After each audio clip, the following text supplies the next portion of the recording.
मध्य प्रदेश के पिछड़े बुंदेलखंड में सामंतशाही के चलते आज भी ग्रामीण अंचलों में दलित समाज के लोग विवाह में घोड़ी पर चढ़कर गांव में नहीं घूम सकते हैं। जी हां, हम बात कर रहे हैं टीकमगढ़ जिले के हट्टा गांव की, जहां बीती रोज एक दलित परिवार में विवाह था, जिसमें विवाह से पूर्व होती एक रस्म जिसे बुंदेलखंड के गाँव में रछवाई राज फिरना बोला जाता है। इस रस्म में दूल्हा घोड़ी पर बैठकर पूरे गांव में घूमता है, जिसमें उसके रिश्तेदार व बिरादरी के लोग दूल्हे का टीका कर उसे सम्मान स्वरूप रुपए और उपहार देते हैं। लेकिन गांव में पूर्व में दलित दूल्हे की घोड़ी पर बैठकर इस प्रकार की रस्म निभाने पर हो चुका था विवाद, जिसमें गांव के सामंती प्रवृत्ति के लोगों ने जताई थी आपत्ति, जिससे भयभीत जितेंद्र अहिरवार ने घटना से सबक लेते हुए अपने विवाह में राज फिरने की रस्म अदा होने के पूर्व भी बलदेवगढ़ थाने में एक आवेदन देकर सुरक्षा की मांग की थी, जिसके लिए पुलिस के अधिकारियों ने पहले गाँव में जाकर लोगों को समझाइश दी व रस्म अदायगी के दिन कोई घटना घटित न हो जाए, इसके लिए बाकायदा दूल्हे को पूरी सुरक्षा प्रदान करते हुए एक सब इंस्पेक्टर सहित आधा दर्जन पुलिस वाले तैनात किए थे, जिनकी अभिरक्षा में दूल्हे की राज पूरे गांव में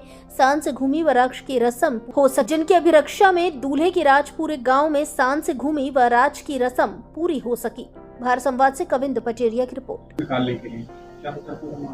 हाँ, वो एसपी सर के संज्ञान में आया था, सुरक्षा की मांग की गई थी, जिसमें बलदेवगढ़ पुलिस द्वारा सुरक्षा प्रदान की गई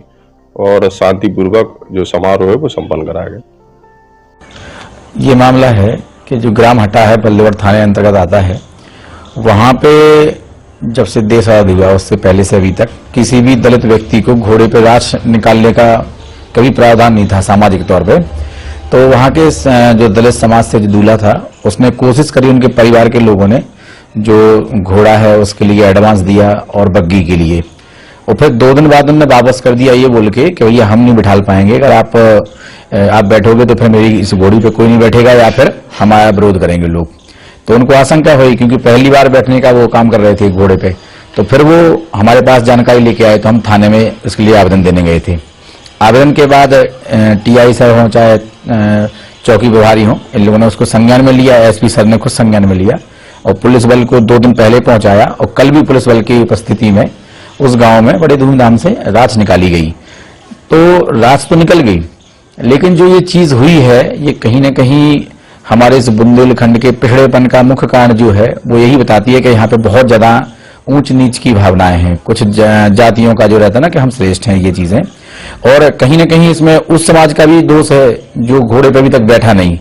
जैसे प्रयास करोगे तो बहुत सारे लोग हैं जो सहयोग करने को तैयार हैं, अपने कलेक्टर हैं, एसपी हैं, एसडीएम हैं, और कई सारे लोग हैं जो सहयोग करते हैं।